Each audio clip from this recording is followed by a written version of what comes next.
guztioi, apirileko udabatzari hasiera emango diogu. Hasi horretik, urgentziazko puntu bat sartu nahi dugu eguneko ordenean. Bai. Urgentziazko puntu bat sartu nahiko genuke gaurko bosgarren puntu bezala. LGTBI fobiaren aurkako nazioarteko eguna da udalaren adierazpen instituzionala. Beraz, hori dutzen eman zizue, hori sartzearen aldeko bosta egingo dugu. Adierazpen instituzionala bosgarren puntu bizat sartzearen aldeko boskak. Beraz, bosgarren puntu bezala dutzeko dugu. Eta esan baita ere, gaur Aritz-Larrañaga ez dagoela hemen, plenoaretoa, baina telematikoki dagoela gurekin eta hortik jarri dugu da. Beraz leheneko puntua, aurreko bilkurei dagozkienak zirriborrak onartzea hala dagokio. Bi akta dauzkagu, bat hauteskundeak zirena eta hauteskunde mailak eratzeko egin genuen osoko bilkura berezia. Beraz, onartu dugan eman dugu, ez dakit inor badokan orain inguruan ez dara esateko. Beraz, onartu izaten eman dugu bat, ezta? Eta bigarren akta da, martxoaren 21 egin genuen osoko bilkuraren inguruko akta. Inok badu ez dara esateko, aktuaren inguruan. Beraz, onartuta gelditzen da. Bigarren puntua, alkatetza dekretuen kontrola. Badago zalantzan bat, ez dara esateko, ez dara komentatzeko.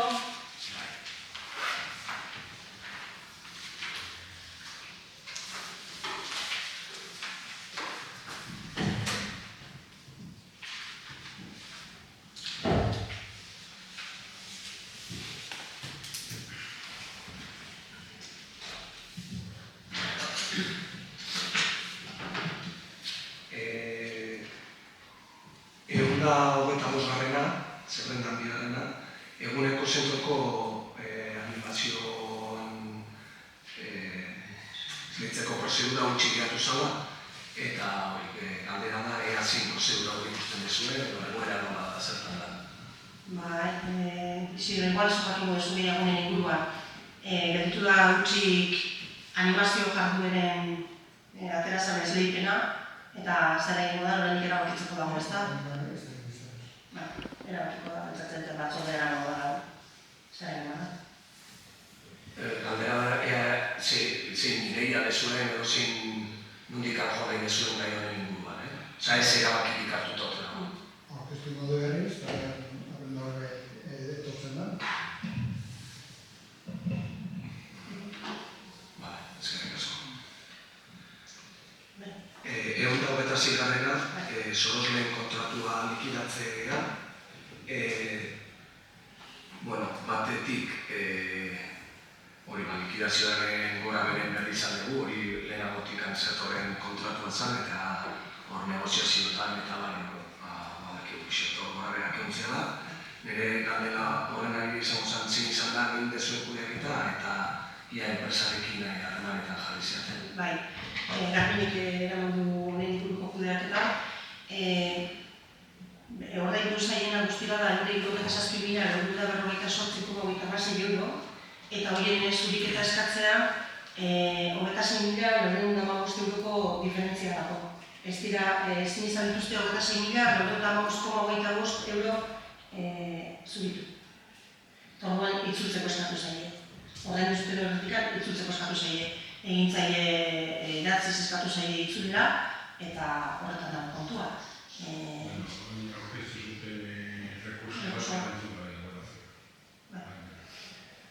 Enpresarekin bilerarik edo egin dezu? Ez da bilerarekin. Gai honen harina, lehiaketa berria aurre ikusten da, €50.000 gutxienarekin. Honen harina jakineko genuke ea aldundiaren berri baute dugun, batzar nagusitan onartutakoa betetzeko ze aukera daude eta Foru eguntidak ingo gauza bakarra da, mode apirilean, ez dakit martxoan ino izango zen, Getaniako alkatea nirekin harremanetan jarri zen, esanaz, gutuna idatzeta zeukatela, EH Bilduk alkatetza daukan Gipuzkoako kostaldeko herrietako alkateek idatzi bat egina zeukatela, foru aldundira bidaltzeko asmotan, eta ia guk horren inguruan zer iritzi genukan. Jasumua, eta nik erantzun eman horretik, deitu zidan esanez, berekin harremanetan jarri zale Erbide Berasalu zen, presidentziako diputatua, eta ark esan ziola bere presidentziatik kendu, eta ingurumenera pasatzen zara Soroslen kontua. Beraz,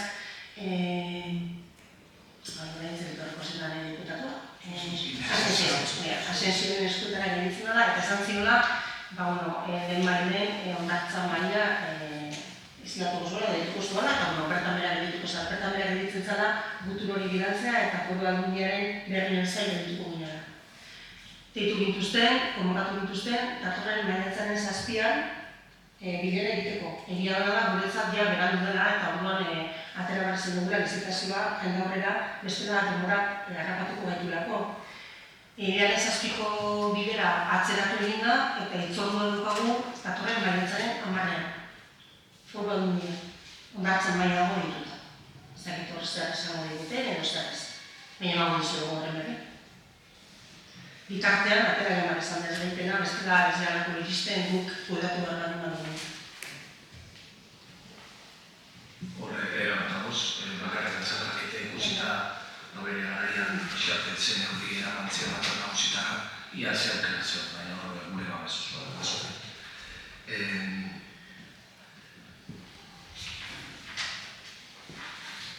Hurrengoa, 292 eta hau loturik dago 188 Tondo zerbitzuaren emaki da eta aldageletako biltzen kontratuaren espedientea hastea batetikan eta hau ere utzi geratu da.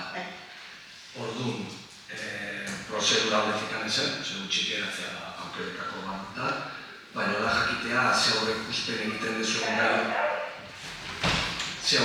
egiten dezuen gai horren inguruan, ze data manejatzen ditugun, ze oso dozleen dakin batera bat iskerte kezka sortzen duen gaietako bat izaten da, eta baita ere, izaten pertsarekin, matemaketan, edo pixako espediente hau, nahiar politikoa, teknikoan bai uste dugu. Orain arte torduen kudaketa eraman duen enpresaren personarekin, 6 bilera izan ditugu urrian hasita.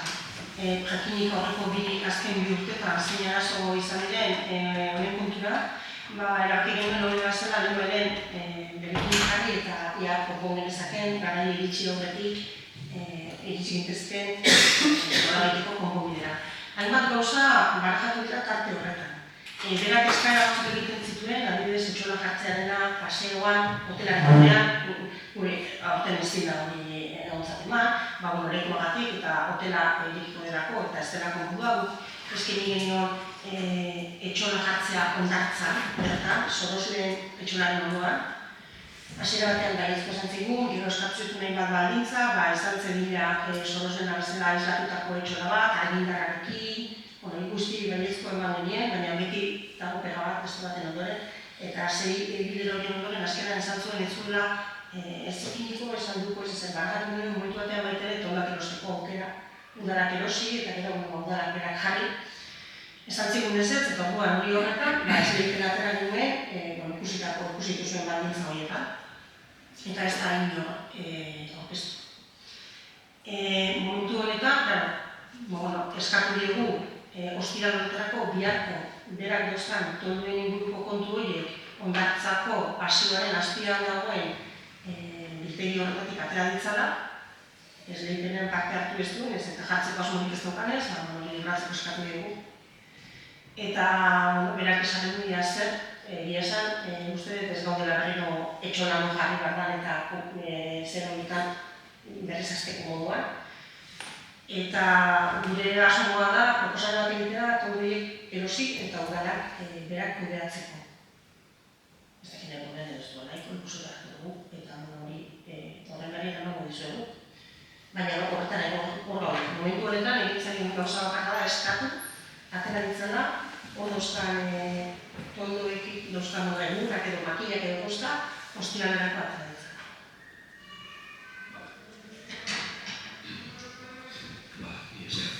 Eta azkena,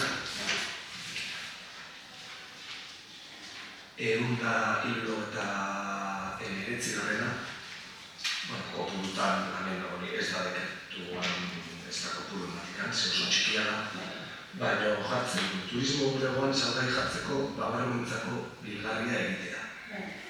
Eta badakigu, prozedural-aldetik kontratu txikiak dianak eta ez dute iristen eta zortetik pasatzea baino, hori behin da berriro eskatu izan dugu, informatzea bintzat hau egiteagoa, zer bestea, eta honen berri ez daukagunez, eta eskripenekin ez da babarrenik edo salduko zen. Jakitea zer dan, nondik datorren...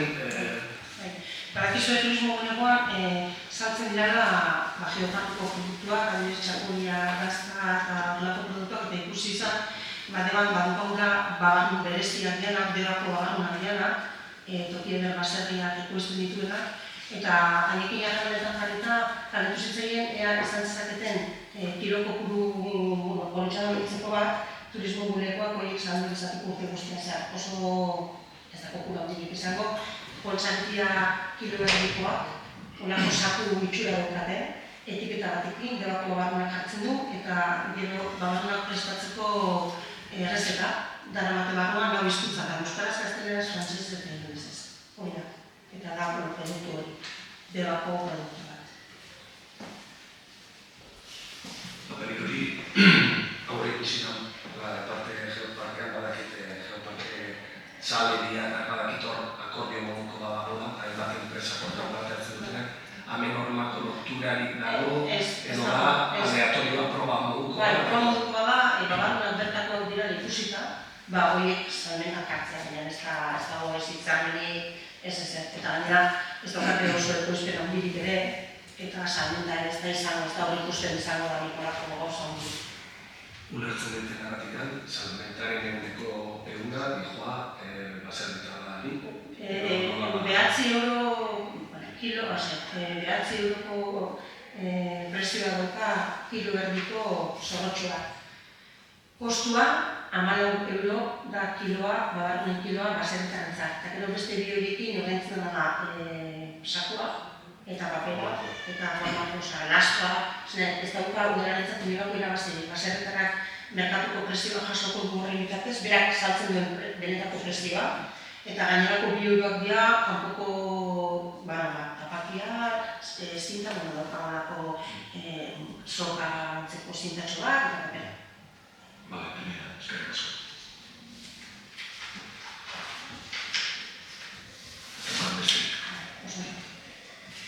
Hirugarren puntua, Bielina enpresak kudeatutako 2024 kontratuko isunei buruzko aldaketzen dekretuen kontrola. Horren inguruan, arrazak esateko? Hirugarren puntua, onartzea, hala badagokio, etxebizitza alokatzeko laguntzak emateko oinarriak. Hemen Isidro Ekitza, gizarte zerbitzuetatik bideratutako dirulaguntza dira. 2022an, etxebizitza alokatzeko laguntzak eskatzeko oinarriak argitu ziren.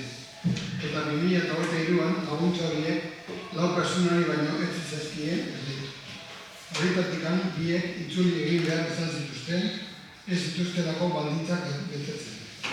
Eta zede horretarako bideratutako 8.000 euro gauzatu gabe geratu ziren. Horten partida 30.000 euroa igo da, erabili izateko asmoz. Horretarako laguntza horiek eskuratzeko oinarriak aldatzen proposatzen dugu. Diru laguntza 18 eta 25 urte bitarteko gaztentzat dira. Mugitasun murriztua dutenentzat. 50 urtetik gorakoentzat, alargoentzat, banatuentzat, edo dibortzatuentzat, eta tutoretzeko etxebizitza izateko eskubidea dutenentzat da. Baldin eta gizarte zerbitzuek ezin badute kudeatu. Para las personas de estrato social más bajo, que son los que más dificultad tienen para acceder a la vivienda por su bajo nivel de ingresos, hay otro tipo de ayudas como las de emergencia social, asistencia individual, con las que tratar de que la brecha social con estos colectivos sea menor. Desde el Ayuntamiento trabajamos para que así sea. No tenemos más referencia que la experiencia del año 2023, no muy satisfactoria. por lo que proponemos cambiar las bases de acceso a subvención al alquiler de las viviendas para los diferentes colectivos y aumentamos la partida destinada al mismo hasta los 23.000 euros, siendo conscientes de que el mayor desafío es conseguir la movilización de la vivienda vacía y cambiar el destino de esta del alquiler de temporada de verano a todo el año, con precios razonables. Ni esker Isidro. Lehenik eta behin, aipatu duzu, euskeraz zein gazteleraz, diru partida 23.000 eurora igoko da aurten. Zehaztuko zenuke ze kopuru dan dirula etxe alokairu laguntzeko, diru laguntzarako eta zenbat azterketarako? Alokairu dago dira, denak, 23.000 euro. Gero aparte dago 12.000 laguntzarako. Ez partida onartu zanean eta horre kontuan hitz egin degunean, esan genuen, 23.000 euro hauetan, eta ze horrek esan zenuen, azterketa barruan zijoa da. Ez, lan biztentako aparte dago ez da 12.000 euro. Hori, erabaki dezu horrein. Horre izan da beti. Horre kontuan nola eta izan. Nik ez dut oso argi esan nola hauen, baina... Horre da beti izan dut. 23.000 euro arruko gaino izan. Errepikatu. Horre kontuan dut beste 12.000. Nik badakit aurre kontuan horrela aipatzen dela, eta bi batzuetan, bi bileratan aipamen berbera egin genuen, eta puntualizazio hori egin zenun zer horrek. Baina, eztabaida baten sartzea horren inguruan, ez du merezi. Baina esatizut, esan dezu hori baina gehiagotan bai, azterketa egiteko zala. Hortaz, hori, azteko. Bestetik, martxoko batzordean landu zan gai hau, eta esan zan proposamen egin behar helarazi. Guk ordea eskatu genuen, bileran bitartez lantzea. Zure aipamena izan zan, nola ez gehan akordio batera alduko ez du merezi. Esatizu, gure proposamena dela, lan bilerak egitea eta aldala guk egiten ditugun ekarpenak txertatu izatea. Hori egiteko moduari dagokionez. Gai honetan ningun izan, hori beste gai izan. Hori dago beduruneko dago eta gai hauntzan bilera. Horoko gai honen asuntoa egiten izan, ez egiten egin, izan zan beste gai zima. Bueno, interesgarriena da, bilerarik ez da egin, gehiago, martxoko. Ez ginen dituzu bezitera egiteko, Bueno, zoritxarrez gure ekarpen hori ezin izan dugu egin, eta lehenbizi azaltzea, irakurketa bat egin dezu, eta aipatu dituzu, behar gehien dituztenentzako, badaudela bestelako prestazio batzuk. Arau honek, gizarte larrialdi laguntzak, RGI edo beste prestazio batzuk jasotzen dituztenekiko, arrakala itetu handitu, eta azalduko izut zer da. Berez, asmoa izan batu litzateke gutxitzea. Baina ez du gutxitzen, ze azkenean jartzen ditu maila berean, oinarri bakarra diru-sarrerak dialako, orduan. Demagu, gizarte larrialdi laguntza jasotzen ditu pertsona batek, muga dago jarrita 3.450 eta horre jasoko duke 100 alokairunako. 100 laguntzarena izango lirateke 300 euro. 18.000 euro kobratuko balitu, izango zan 176. Hau da, 190 euro. Bai? Horrarte bai. Kontua da, arau honetan jasotzen da, adibidez, nukleo familiarak edo ez dakite zehazki segitzen abilen. Unidad convivencial o familiar, 38. Unidad convivencial. Berlina familia bezatia, egokia guntzatea. Baina horiak aipatzen ditula jartzen dugu. Si eso es de unidad convivencial o familiar, deberían ser inferiores desde 8 a 38.000 euros. Ez hori bakarrik. 16. artikuluan,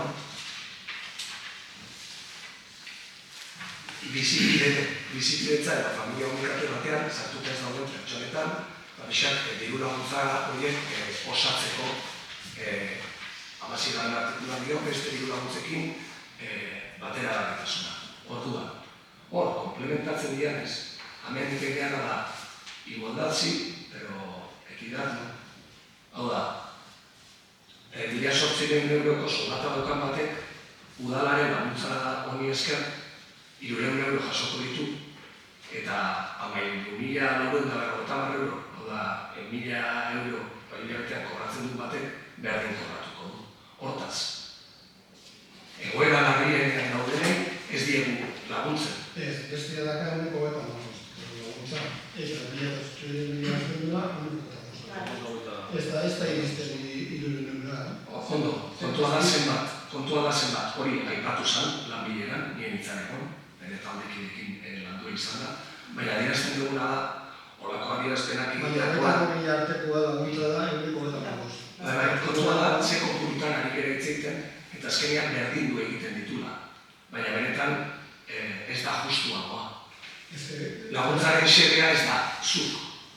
Aipatu duzu. Laguntza da eske soldata gora gehiago, eta jugun behar izatea kante batea, gui iritzizeikuna. Horrez nahi zartu.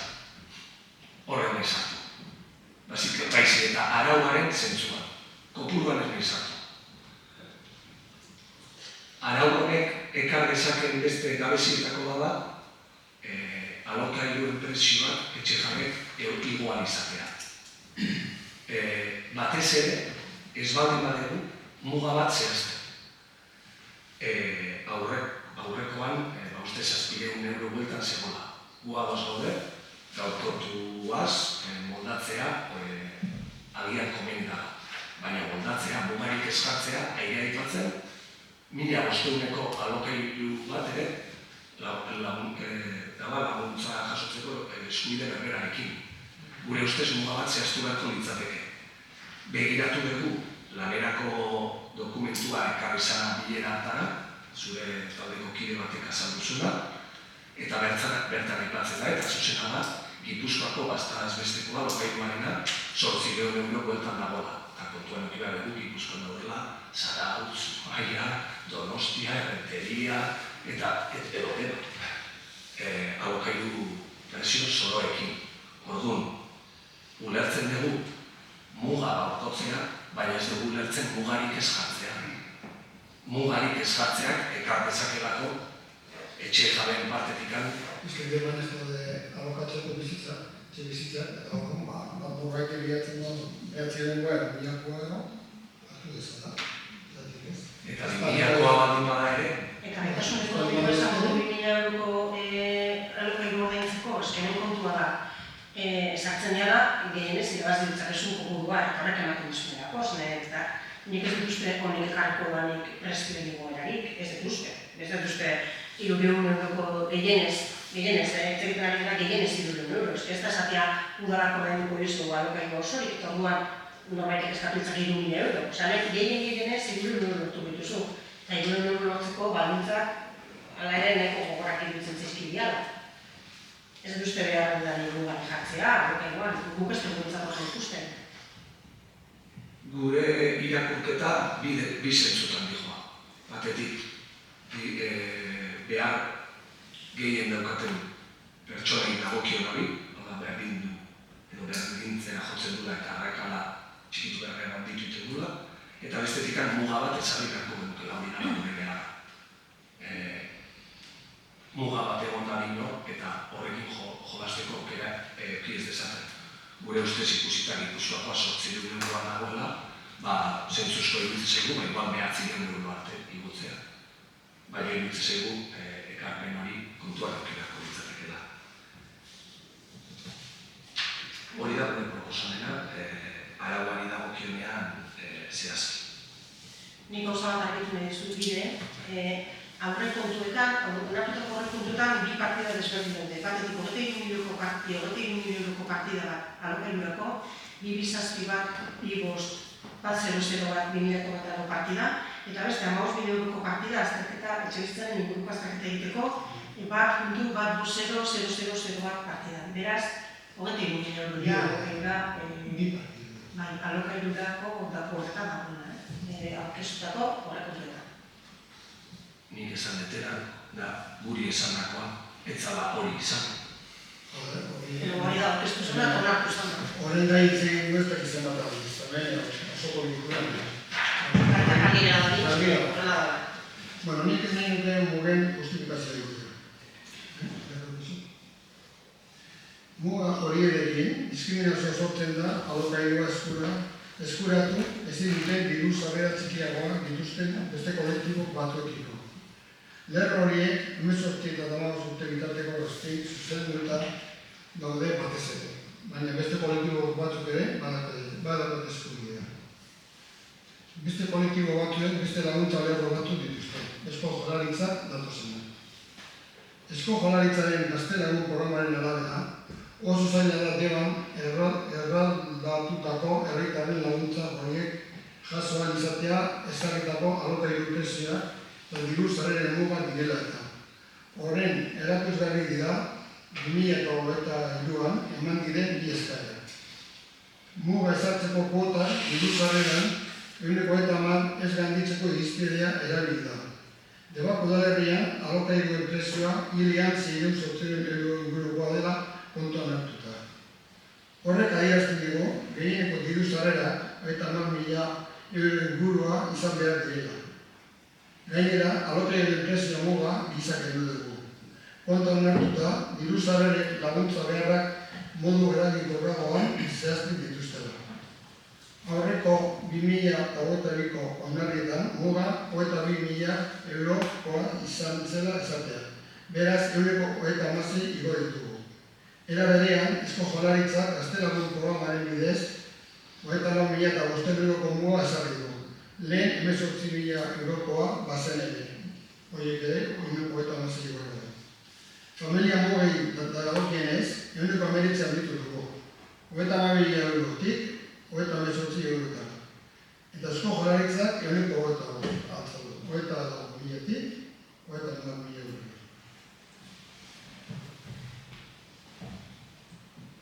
Eskerrik asko datu matikan. Bestean bezala moldaketak eta gorpotzeak eta egoenak ulergarriak izan daizke. Nire ustez, eta horretik esaten duen, eta batez ere ez bigarren adierazpen honen harina, zorion dago, eta zerrendatzea pixka Eusko Jaurlaritzak hartutako neurriak eta bar, baina xedea, aragoen xedea hartzea ez duin dago da. Agian gehiago da, emantzipazionako edo gaztei diru sarrera ez hain egoera larrian daudenik horien laguntzeko, eta hori ulergarri ikus dezakegu. Hala ere, zentzu hortan iruditzen zaigu hartu beharreko neurriak jarri beharko liarazkela oinarriak erabaki estruktura bakartzeko da bere garaian aipatu denun etxebizitzak badarena, Papuaren idazketa, Madrilen onartu zen etxebizitza legea, gaur egun hemen udal gobernuan dagoen alderdia legebiltzarretik errekuritu duna edo zaten durako ez dela zuzena. Identifikatzen ditugu hainbat neurri beste modu batera bideratuako ziren beste gune tensionatuena eta hortaz kopuru horiekin ez gaude gatazka. Euki dezakegu gure irakurketa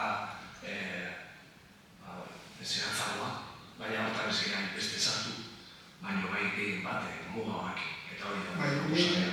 Hartu dizuzuk apelotako bi puntuak, gutxiegi irabazten duen entzago, laguntaria izatea eta muga jartzea.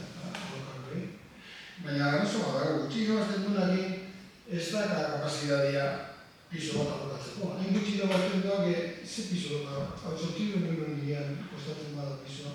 Bere soldata txiki egin nola zartuko da piso dapen. Kopuru hartuta eta ikusi botere. 2000 irabazten duen batek, sortidu milion piso, uneko eta bat esaten da erabili bat soldatatik piso alokatzeko. Nola zartuko da. Jarri dezakegu honeko horreta bat laguntza nahi badizu. Ez da izten, piso alokatzeko. Kontua da, zer beharko duken, zer gastu beharko duken alokairura bideratzea, etxebizitzara bideratzea, eta gero beste gauza da, datuek zer dioten. Justu hain zuzen, pasaitugu bi aste kampaina batekin, bizutzea kampaina bat, egurra, informazio datu laboratorera, hain zuzen, datuak oso kezkagarriak ziren, baina ez, bakoitzak ite zitu proposaberena, baizik eta benetan errealitatean dira. Hau da, jendeak bere soldataren ze portzentai ematen du, eta ez da 100% oso urti dago hortik. Orduan, noski agoratzen dutela, eta noski jendeak egiten dula landuna birberiak edo ditu nahi duzu bezala, edo bizitzea 10 etxe baten. Eta nahi erako errealitatean daude. Baina horrek ez du hainbatutako beste ezer kentzen. 2022ko araudiakin, eta 2023an biek bakarrik hori ikusten. Eta nik uste, urtene eman bazela plan berri bat, ez? Aber, nola atatzen da? Urtene berri bada, utziz ez, nola atatzen da? Guk ez dugu hauka boskatuko, Isidro, horretikan, ikusi dezun bezala gure argudioak argi azaldu ditugu, proposatzen dugun bakarra da, eta hori zehaz dezakegula alokairuaren gehienezko presio bat jartzea diru laguntza jasotzeko.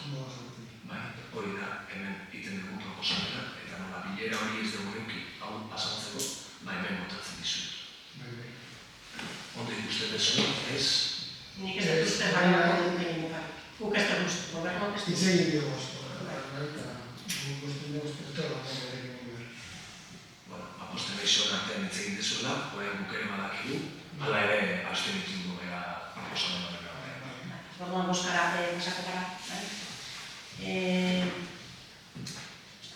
Etxebizitza alokatzeko laguntzak emateko oinarrien aldeko boskak 7. Abstentzioa 6. Onartutak aditzen dira. Boskaren puntua LGTBIQ fobiaren aurkako nazioarteko eguna dela eta udan adierazpena irakurtzea. Irakurri egin dugu. Onartzea da, irakurri egin dugu adierazpena. Maiatzaren 17an, ahotsa goratzen dugu LGTBI pertsonen aurkako erasoak eta jasaten duten diskriminazioa salatzeko. 24 urte igaro dira homek homosexualitatea gaixotasuntzat hartzeari utzi zionetik. Eta 5 urte DSM-5, Ameriketako Estatu Batuetako Psikiatria Elkartearen diagnostiko eta estatistika eskuliburua, transexualitatea buruko nahasmendu gisa ezabatu zuenetik. Jendarteak aurrera egin duen arren, egun LGTBI pertsonek diskriminazio egoerak bizi dituzte euren eguneroko bizitzan. Horregatik, ezinbestekoa da gure jendarteak genero identitate, orientazio eta adierazpen guztiak errespetatzea eta horien kontra ematen diren indarkeriei aurre egitea. Ez dugu inolako bazterkeriarik, diskriminaziorik eta indarkeriarik nahi. Azken bizi diren herritarrak nahi ditugu, eta horretarako norberak bere sexualitatea, orientazioa, generoa eta adierazteko modua askatasun osoz bizitzeko aukera izatea ezinbestekotzat jotzen dugu. Hau horrela, maiatzaren 17 honetan eta urteko gainontzi dugunetan egin behar den bezala, sexu eta genero aniztasunarekiko gorrotoak eragindako erasoak salatzeko konpromisoa berresten du Debako udalak. Gizarte justu, parekide eta eraikitzaileago bat bultzatzen jarraitzeko. Oskatu egingo dugu adierazpena. Adierazpena onartzearen alde, hau bat esunartua gelditu da. Nik beste proposamen bat ere egineko nizueke. Egun horretan, udaletxeko balkoian, LGTBI eguna dela adierazteko koloretako banderola edo jartzeko.